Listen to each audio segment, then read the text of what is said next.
Hello बच्चों, let us read this question. A positive charge Q is placed in front of a conducting solid cube at a distance d from its center. Find the electric field at the center of the cube due to the charges appearing on its surface. तो नीचे हमें options दिए गए हैं, बताना है कि इसमें से कौन सा करेक्ट है। तो इस क्वेश्चन के लिए जो की कॉन्सेप्ट है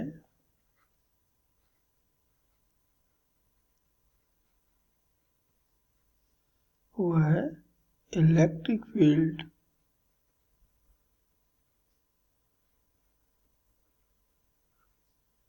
एंड चार्ज।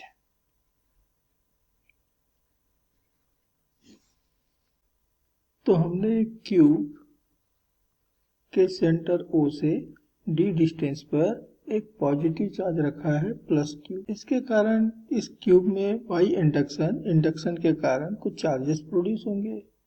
हमें मालूम है कि नियरर फेस पर पॉजिटिव चार्ज और फार्दर फेस पर नेगेटिव चार्ज प्रोड्यूस होते हैं। तो यहाँ पर प्लस क्यू आ गया, यहाँ माइनस क्यू आ गया, जो भी है यहाँ पर चार्जेस इंड्यूस होंगे। तो हमें बतलाना है कि ड्यू टू दी चार्जेस इस सेंटर O पर कितना फील्ड प्रोड्यूस होगा। अब हमें यह भी मालूम है कि in each and every case the electric field intensity inside a conductor is always equal to 0. So since intensity of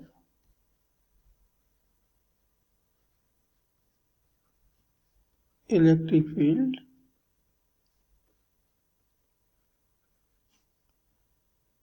inside a conductor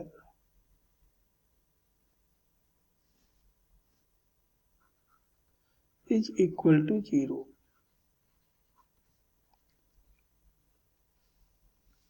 तो इस सेंटर O पर प्लस क्यू का एक फील्ड आएगा,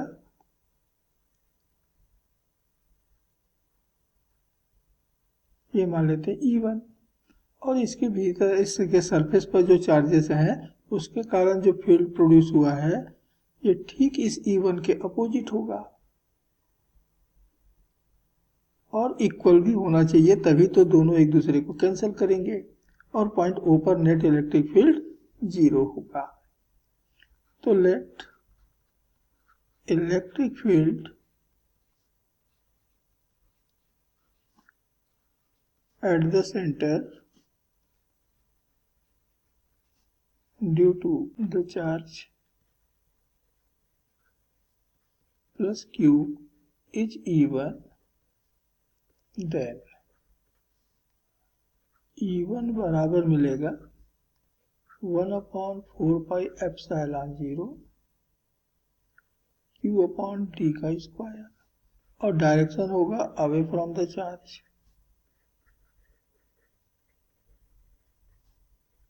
क्योंकि पॉजिटिव चार्ज हमेशा अपने से दूर वाली डायरेक्शन में फील्ड प्रोड्यूस करता है। तो let field eight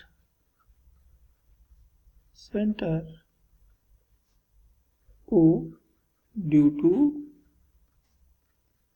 the charges appearing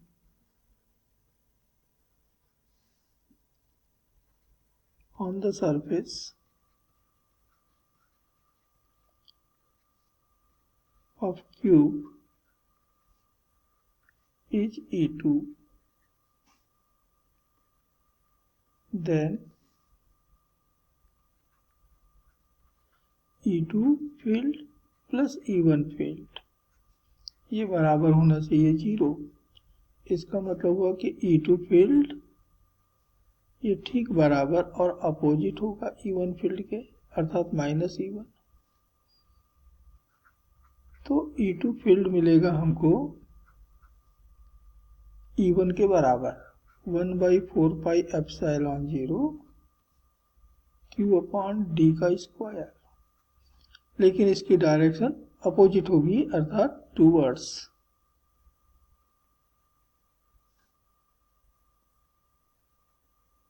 the charge Q।